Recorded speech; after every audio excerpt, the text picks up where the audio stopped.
I got money on my mind. I'm just trying to get some dough. I ain't picking up my line unless it's money on the phone. So in short, I tell people what I do for a living is I create wealth with words. And that's just a really cute way of saying I'm a copywriter. And it's not, a lot of people get that confused with copyright. Like if I author a book, then I, send it over to the United States Copyright Office. It's not the same. Copywriting is an occupation in which you actually write text with the number one objective of selling something. So even if I'm writing a speech as a copywriter, I'm selling the vision of the speaker. Mm-hmm. If I'm writing copy for email for you all's company, for example, I'm selling a product or a service that you all are offering. So copywriting, the biggest difference between that and other occupations in the marketing field is that we actually provide the words that generate the sales. Mm-hmm. And how'd you find your way yourself into that field? Well, shout out to my alma mater, Clark Atlanta University, the heart of the AUC in Atlanta, Georgia. So my freshman year, I actually did not know that you could make it a living from writing. Like I've been writing since I was 6 years old. I still have my little diaries from first grade. And of course, I feel too grown to say I have a diary now. So I still journal to this day, but I didn't realize I could make money from it until I went to Clark Atlanta and I had several internships in the music industry. And people are like, yo, you can write. Do you mind writing my bio for me? Do you mind writing the text on my website for me?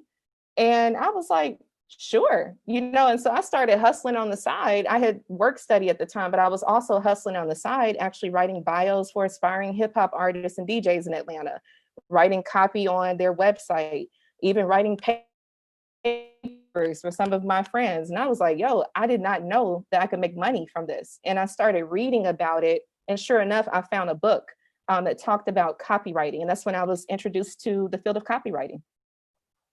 Do you remember that book name? Oh, you know what? It's actually behind me. It is. Stay ready so you don't have to. Gosh, it's somewhere behind. Here it is, right here. This book right here. It's titled The Everything Guide to Writing Copy. I literally bought this when I was in college over 10 years ago. So now I'm dating myself. But that's the book that really kind of helped me understand what is copywriting as an occupation. And it's just been onward and upward ever since.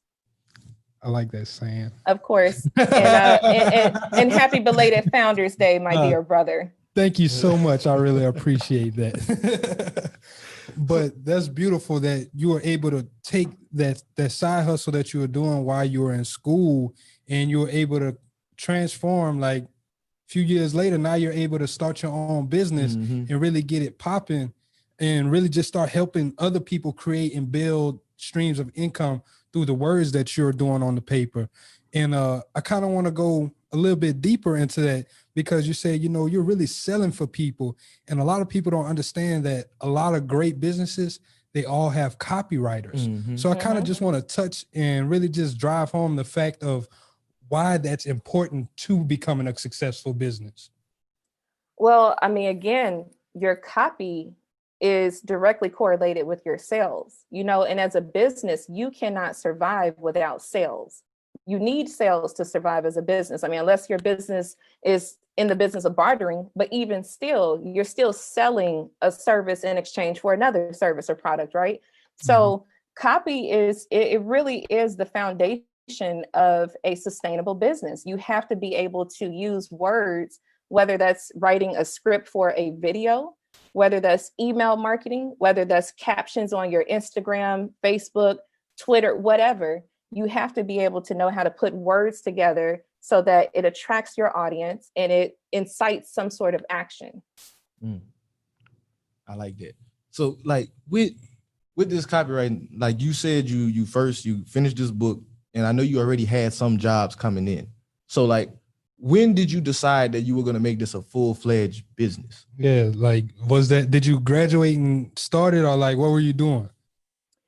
So I have always known I would be an entrepreneur. When I was 5 years old, I'm from Mississippi. So I was taking Mardi Gras beads and turning them into little puppies and selling them to my classmates. Plus, I am the daughter of a former kingpin, Mario Lloyd. Shout out to my father who's serving life in prison, first time nonviolent offender. And so I just have that entrepreneurial gene in me. I've always known I was going to be an entrepreneur. Once I realized that I have a gift for writing, because again, it was second nature for me. I had been writing since I was 6 years old.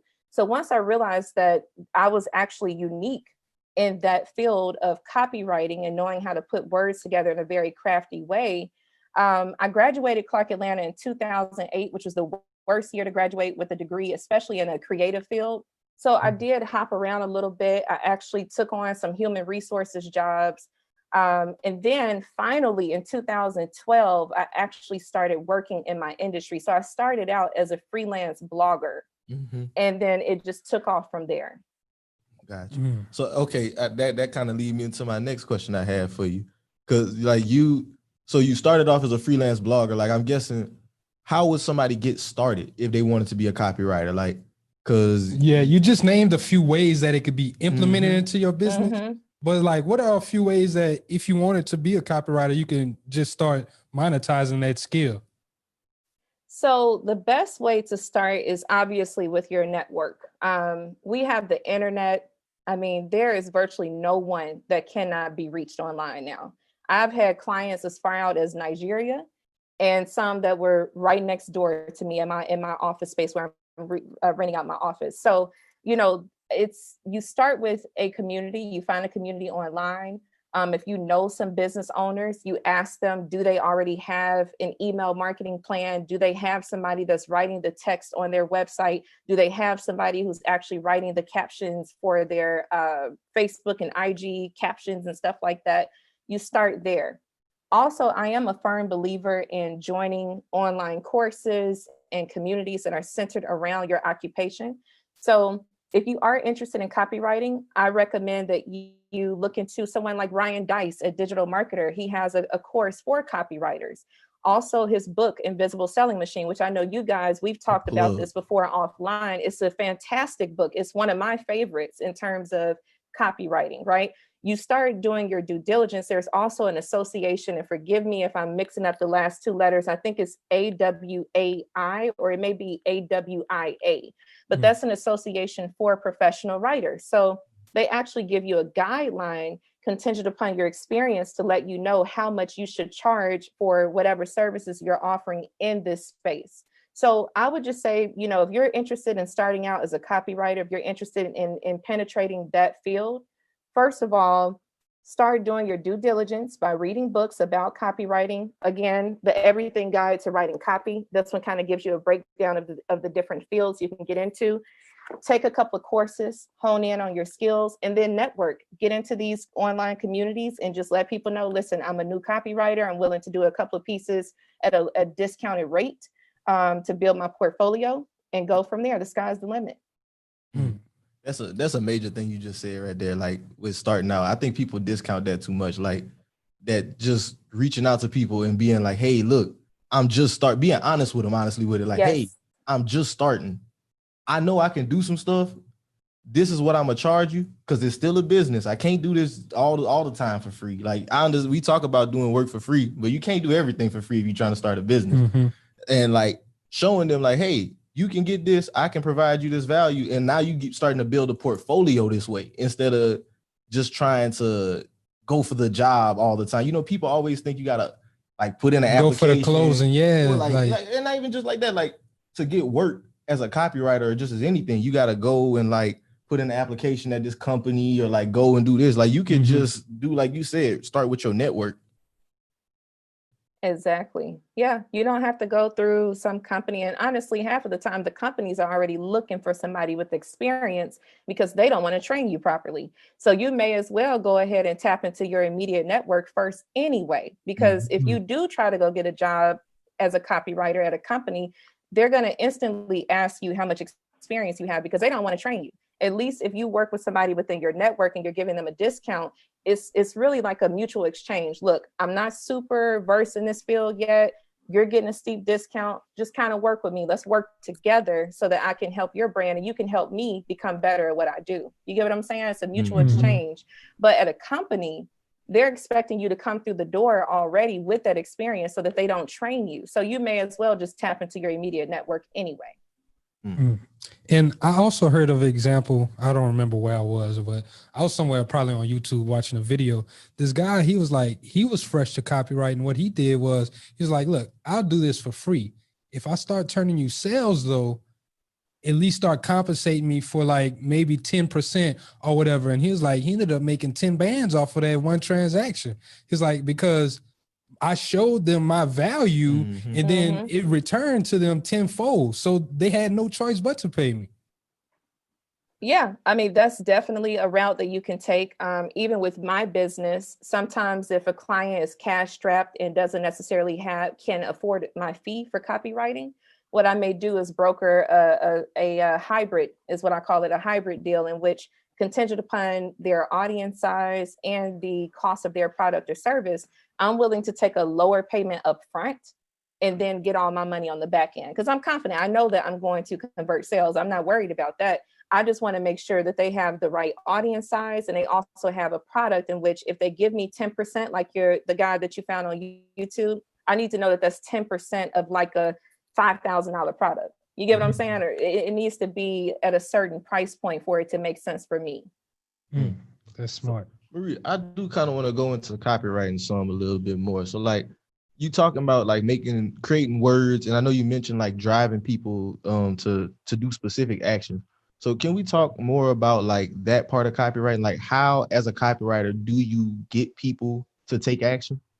That's a really good question. The core skill set of a good copywriter is empathy, period. We are masterful at empathy.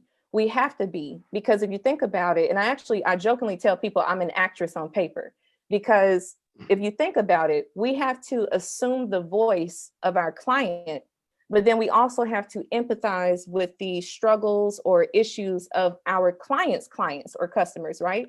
So that duality in which we have to kind of navigate these different spaces, it forces us to have like extreme empathy so that we can touch them. Now, to more directly answer your question, in my opinion, this, you could ask another copywriter, they may have a different opinion about this, but specifically as it relates to email, I always focus on one call to action.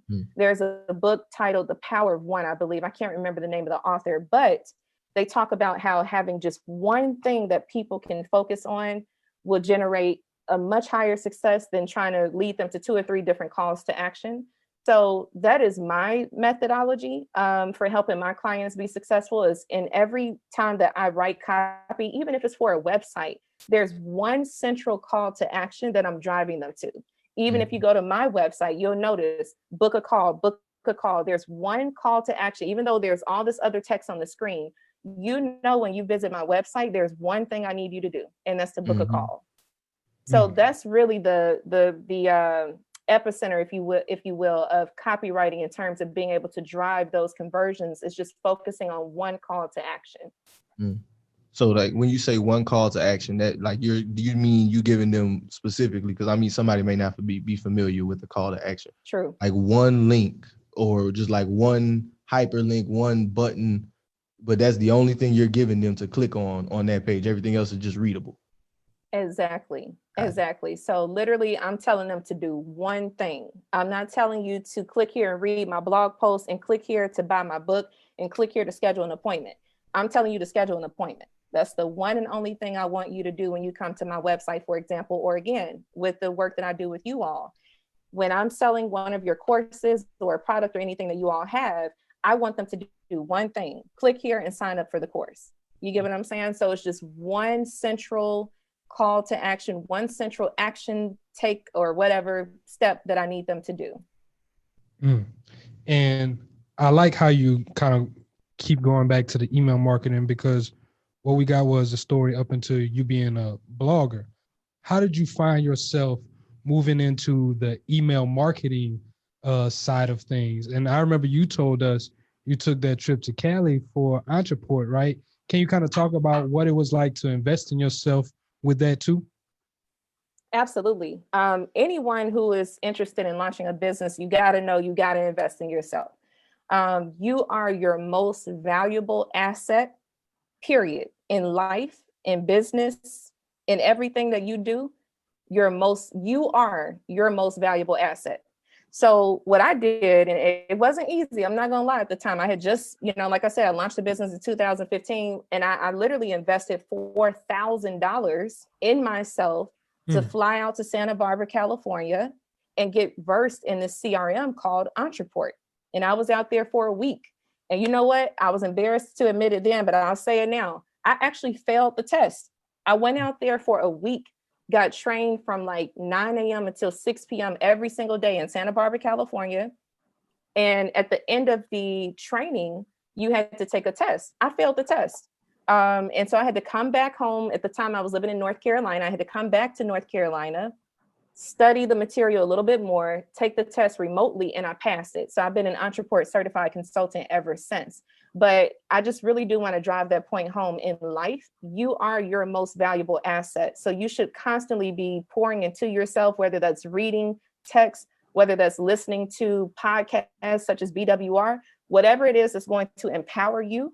You need to take that in because you are your most valuable asset in business and in life. So that's what I did. One of many, and honestly, guys, every year I strive to spend at least 4 figures on me and empowering myself, whether it's through education, whether it's through books, a conference, whatever it is, I spend at least 4 figures a year on empowering myself. Because how can I charge my clients a certain fee if I'm not even willing to invest in honing my skills? You get what I'm saying? So every single year, I'm investing at least 4 figures in making myself a better business owner and making myself a better woman for society.